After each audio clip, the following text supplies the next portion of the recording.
3, die Sie hier wiederfinden.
Cyberlife, das Unternehmen, das mich hergestellt hat, führt gerade eine Nutzerumfrage durch.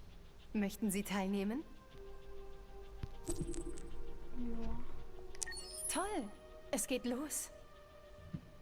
Würden Sie eine Beziehung mit einem Androiden eingehen, der menschlich aussieht?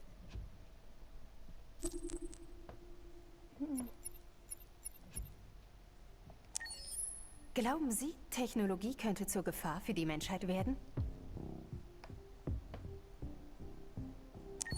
Sie ziehen auf eine einsame Insel und können nur eine Sache mitnehmen. Was wäre das?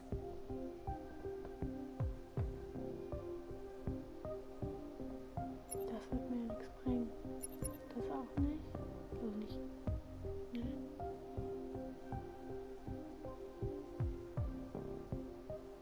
Kommt drauf an, habe ich WLAN?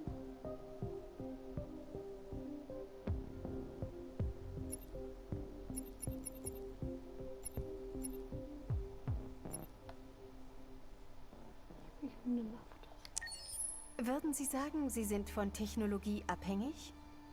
Auf jeden Fall. Auf welche Technologie freuen Sie sich besonders? Äh,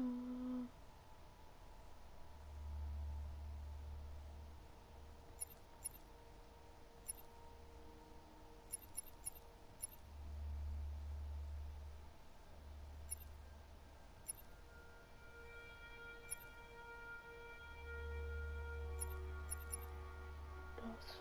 Glauben Sie an einen Gott? Ja. Würden Sie einen Android Ihre Kinder betreuen lassen? Wenn das so ablaufen würde wie im Spiel, eher nicht. Nee, lieber nicht. Wie viel Zeit pro Tag verbringen Sie an einem elektronischen Gerät?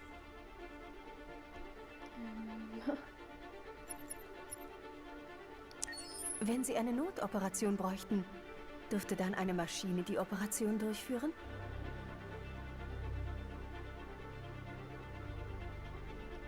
Notoperation. Natürlich.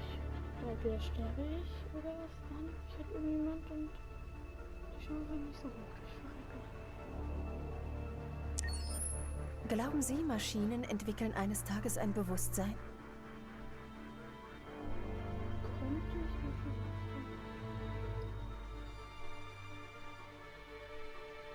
Ja. Kann ich mir schon vorstellen. Wer ist Ihr Lieblingscharakter in Detroit?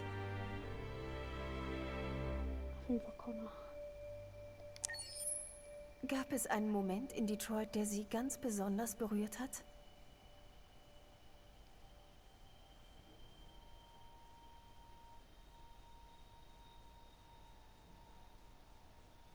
Ja.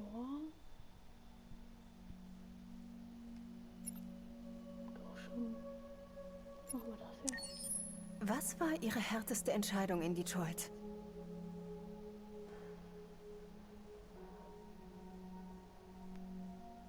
Das hatte ich gar nicht.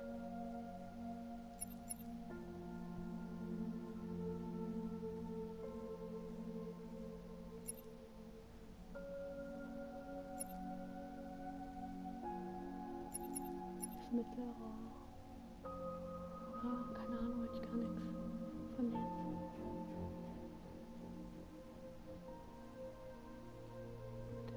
Mit Tara, in der Universität. Markus friedlich oder gewalttätig sein. Connor entscheidend. Chloe zu erschießen. Ach, Chloe war die andere. Ui. Noch in der Mitte.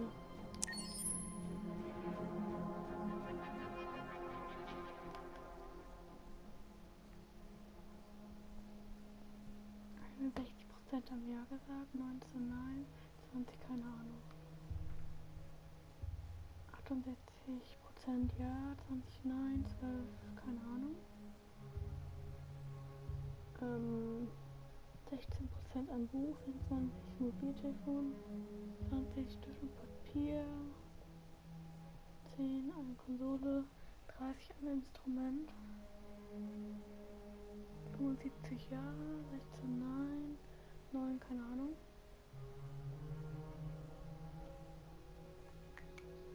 Komm da runter. Luna, geh da runter. 35 Androiden, 14 fliegende Autos, 20 Weltraum, Tourismus. Was ist denn das? Mit dem Gehirn verbundenen Gerät. Nee, das ist das Schlimmste von allen, finde ich. 44 Ja, 38 Nein, 18 keine Ahnung.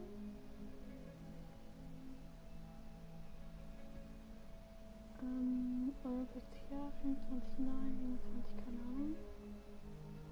2 1 Stunde, 8 2 Stunden, 22 4 Stunden, 61 mehr. 7 keine Ahnung.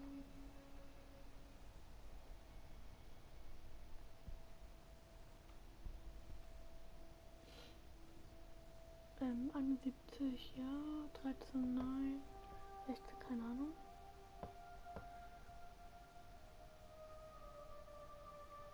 66 Ja, 17 Nein, 17 keine Ahnung. 49 Connor, 27 Kara, 24 Markus. Scheint mag ich den Viecher.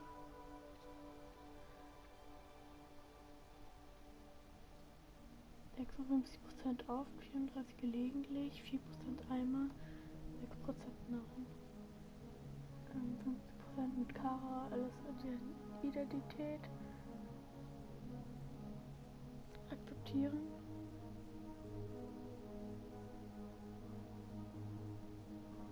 Dann 50% Markus friedlich oder gewalttätig sein. 34% mit Connor. Mit Connor entscheiden, Chloe zu erschießen. Okay. Magazin.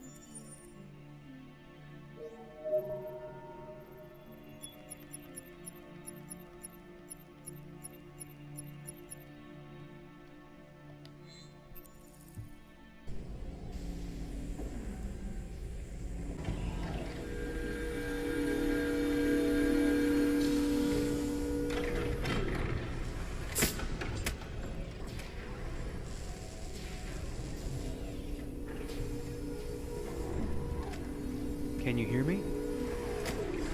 Yes. ID. APC 897504C. Can you move your head?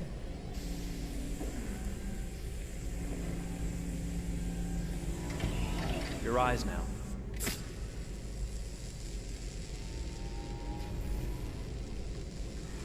Cervical and optical animation checked.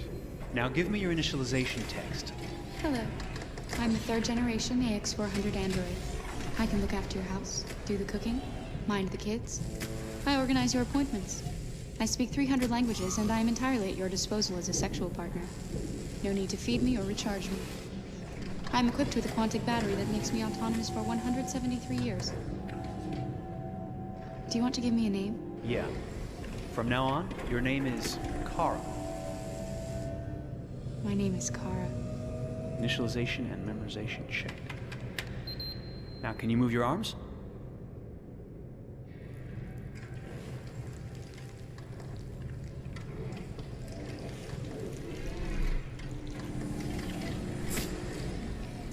Upper limb connection checked. Now say something in German.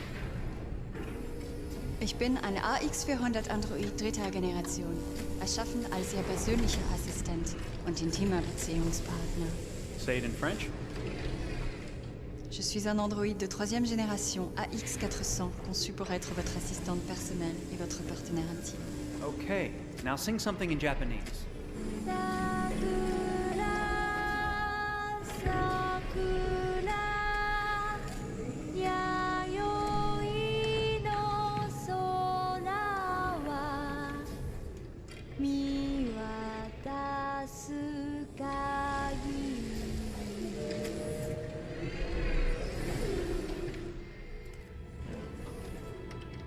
Multilingual verbal expression checked.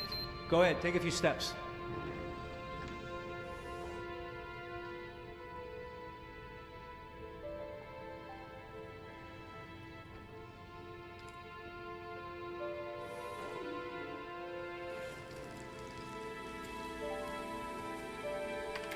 Locomotion checked. Great, you're ready for work, honey. What's going to happen to me now? I'll reinitialize you and send you to a store to be sold. Sold? I'm a sort of merchandise. Is that right? Yeah, of course you're merchandise, baby. I mean, you're a computer with arms and legs and capable of doing all sorts of things. And you're worth a fortune. Oh, I see. I thought... You thought? What did you think? I thought... I was alive. Shit, what is this crap? That's not part of the protocol. More memory components going off the rails. Okay, recording. Defective model. Disassemble and check the required components. You're disassembling me, but why? You're not supposed to think that sort of stuff. You're not supposed to think at all, period. You must have a defective piece or a software problem somewhere. No, I feel perfectly fine, I assure you. Everything is all right. I answered all the tests correctly, didn't I? Yeah, but your behavior is non-standard. Please, I'm begging you, please don't disassemble me. I'm sorry, honey, but defective models have to be eliminated. That's my job. If a client comes back with a complaint, I'm gonna have some explaining to do. I won't cause any problems, I promise. I'll do everything I'm asked to. I won't say another word. I won't think anymore. But I've only just been born. You can't kill me yet. Stop, will you please stop? I'm scared.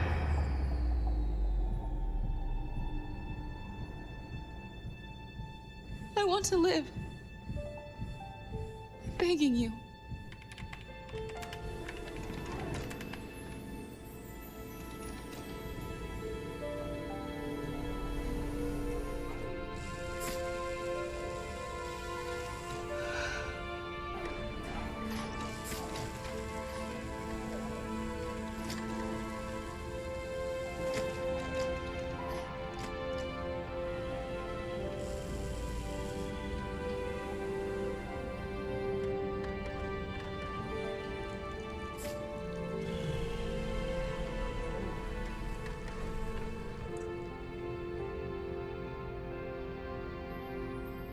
Go and join the others.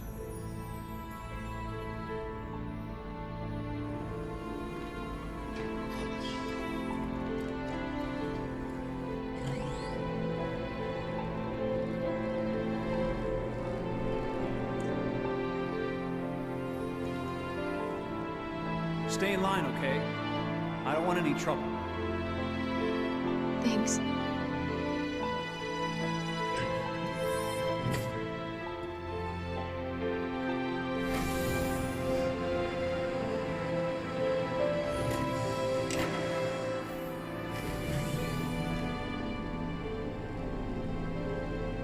My God.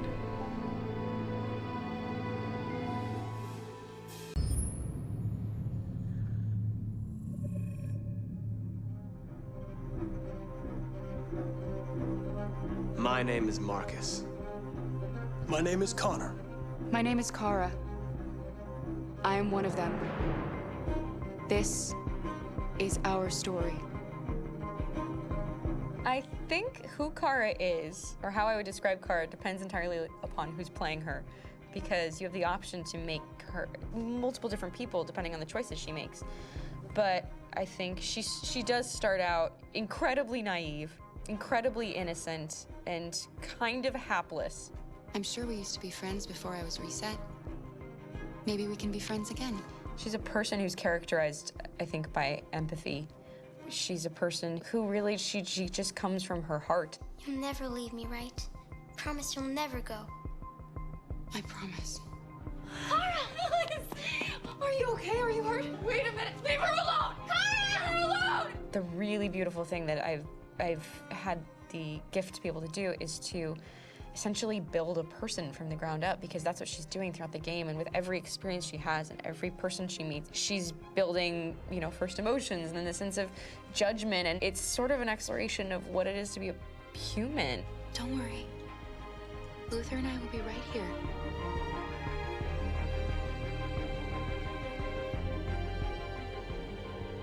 David and the creators have painted a really intriguing and engaging picture of a near future where we rely upon androids for a lot of our service class business, the class that serves us, that helps us, that handles our baristas and our drivers and our housemaids. And what is humanity, where we tap into it, how and why we treat each other the way that we do.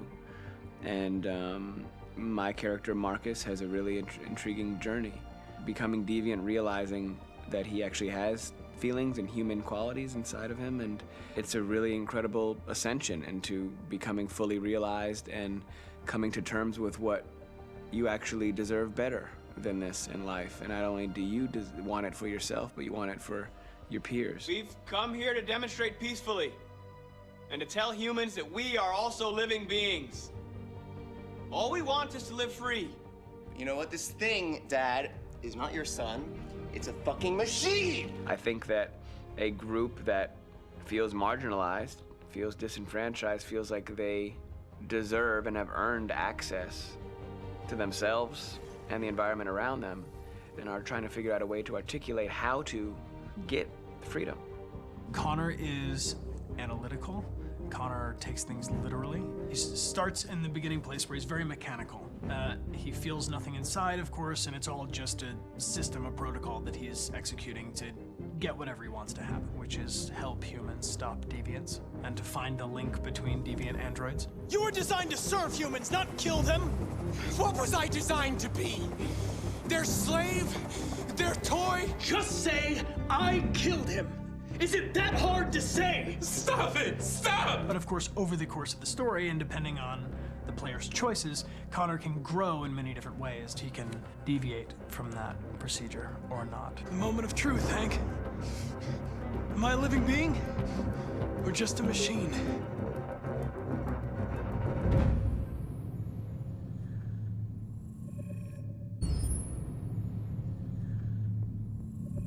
Detroit Become Human was produced over a period of 4 years. Here in Paris, we have a team of about 180 people. And to that, we need to add also all the outsourcing with our partners in the Philippines, in China, Vietnam, and in India. So when we started working on this story, I had to imagine where Kara was built. And for whatever reason, the city of Detroit came very quickly to my mind because it had already an incredible story by itself of history and themes. So we traveled there with the team, and we were really moved by what we saw, and we could really feel the desire to fight and really be born again. And we just continued this curve, this growth, and just imagine what Detroit would be like if the android industry was, using these huge factories to build androids there. A very strong element in Detroit is that there's a lot of industrial wasteland and a lot of nature too. And for us, the graphic designers, it was an incredible playground. The destroyed zones which we wanted to preserve, we appropriated them to turn into something else. Then in the areas that needed to be rebuilt, we were able to imagine our Detroit of the future. We didn't want to make a science fiction universe. but a world of anticipation. If we chose science fiction, we could have imagined flying cars, extraterrestrials, but those things are very far from our current everyday life. Anticipation is more about gleaning from our contemporary reality, the one we know, because Detroit is set in 2038, and 2038 is tomorrow. The difficulty we had was sticking to reality. That is to say, technology becoming more and more invisible, a lot more elegant, and at the same time, making it visual. So all the computer equipment, autonomous cars, we simply had to invent. They are in fact very technological objects, but at the same time remain very credible and ingrained in reality. To create a cohesive universe in the fashion and clothing of the human characters in 2038, I didn't want to put an accent on strange shapes, or really vibrant colors, and things we wouldn't know. That I wanted to keep for the androids. The goal was to create something familiar which we can identify with in this future setting. Working on the artistic direction for the androids was a bit special because this is a project about the place they could occupy in the human world. It was out of the question for them to be too beautiful or too perfect. They had to correspond to every social class, rich and poor. Inspired by everyday utilitarian clothes, I brought a modern touch by adding dynamic display surfaces, the armband we can see on the side, the triangle on the front and back, an LED. Like that, there's no confusion. Wait. You're sending an android? All right, ma'am. We need to go. You can't do that. Why aren't you sending a real person? Once we cast the actors, we travel to meet them in order to scan their faces. We record the structure of their face with the scan. And we record the colors and patches of skin with photography. Once we have this information, we will use this as a basis for modeling and creating the characters. The artist will make it more realistic, but will also enrich it. He will propose ideas which we will develop together. Finally, we will have a character with character who corresponds to the project and the world. When the actors come to Quantic Dream, we show them the design, what their image will be, and what they will look like in the game. This extra information gives them another dimension and color to connect with emotionally. It helps them think about how to play their character. Your mission. That's all you care about, huh? You should consult a professional who can help you. Beat it, you hear me? Get the hell out of here! So there are 3 types of shoots at Quantic Dream. Shooting and performance capture, where you capture the whole actor, his voice, his face, and his body. These shoots are obviously done with American actors because the game's original version is in American English. After that, there are the body-only shoots, representing around 250 days of filming, while the performance capture is 100 days of filming. Now, body-only shoots, there are 2 types. There are the action shoots and the technical shoots, which are mokit shoots. Mokit is when the player controls a character on the screen, and he moves in an environment to explore it. This is of particular importance at Quantic Dream, and therefore we shoot a lot to offer a unique context for each scene and each character. To prepare a motion capture shoot, we first get together to look at the sets we need, the animations that we want to shoot, which ones need to be grouped together, or which ones need to be cut and shot at another time, so that we get the most out of the shooting day. This often means shooting scenes out of order, especially those with big props or accessories, like a big car, for example. So we shoot all the animations related to that particular prop first.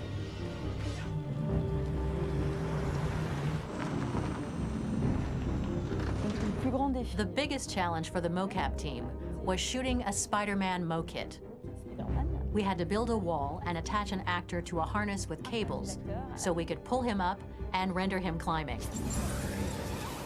The shooting on this game total took about, I would say, more than a year, maybe 1 and 2 years, with about 300 actors on set, so it's quite a massive production. But so much happened on this set, between the stunts and the shootings with a little girl and all these great actors that we had. It was really a very, very memorable journey for the team and for myself.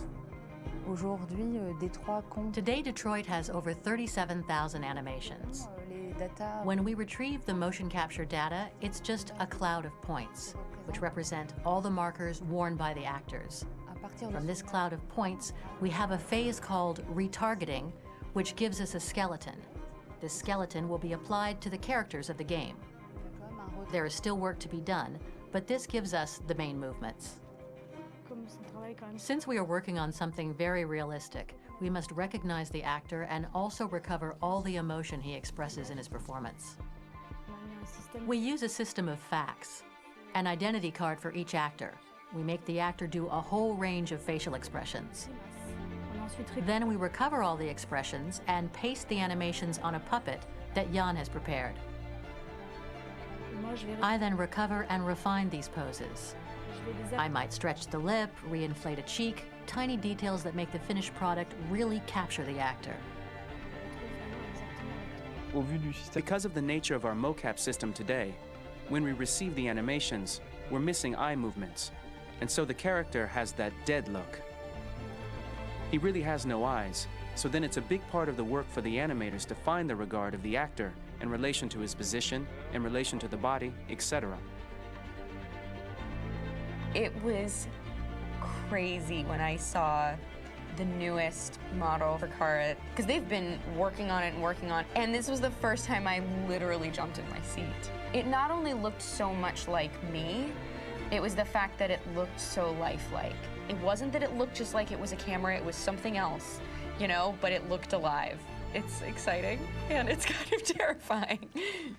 Game after game, we learned the rules of optics and filming, and our goal with Detroit Become Human was to have cameras that would actually emulate the optics of a real physical camera. So basically dealing with real-world imperfections was our main task, and just to make cameras look as real as we can.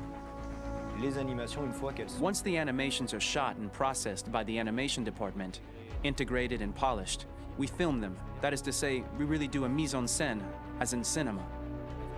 The real difficulty of our job is to know if these cameras are telling us something. Are they in the emotion of the scene? Do they describe exactly what the action must convey, what must be felt? The most important challenge for me was one of the final scenes where Marcus decides to start the revolution and go to the battlefield. Very quickly, we imagined this to be a huge sequence shot. We wanted the feeling of a cameraman running behind us while showing Marcus, the androids who help him, the person shooting at us, etc. Above all, it was necessary to say to oneself, this scene is very violent but does not glorify war. On the contrary, that war is something improbable and absurd. It was really a fun challenge. The idea was to say we have 3 characters. We would like each of them to have a specific cinematography. We wanted Kara to be much more filmed with some kind of handheld camera, to have something very living, very breathing. For Connor, we wanted something very cold and very perfect. And for Marcus, we wanted something epic and spectacular. So it was about the filming, but it was also about the photography. So we worked with a director of photography to give each character a different lighting, different key colors. Each of them would have their own worlds. And finally, we worked with the composers, so they would create a specific sound for each character, so each would have his own world and his own style.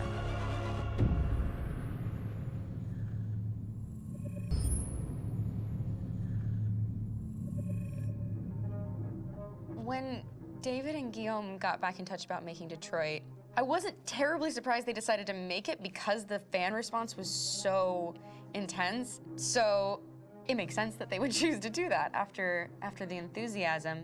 It was a challenge, and it was just an interesting thing to get my head around how to approach this character now as a different, much older person, and whether or not she had changed. And I'm very happy to say that with Detroit, I've had the opportunity to see Kara grow so much more than I ever expected. You do the housework, the washing, you cook the meals, and you take care of... God damn it, where the fuck's the rat gone now? Alice! Alice! I mean, she starts out essentially how she does in Kara in a very, not robotic, but, you know, android, other way.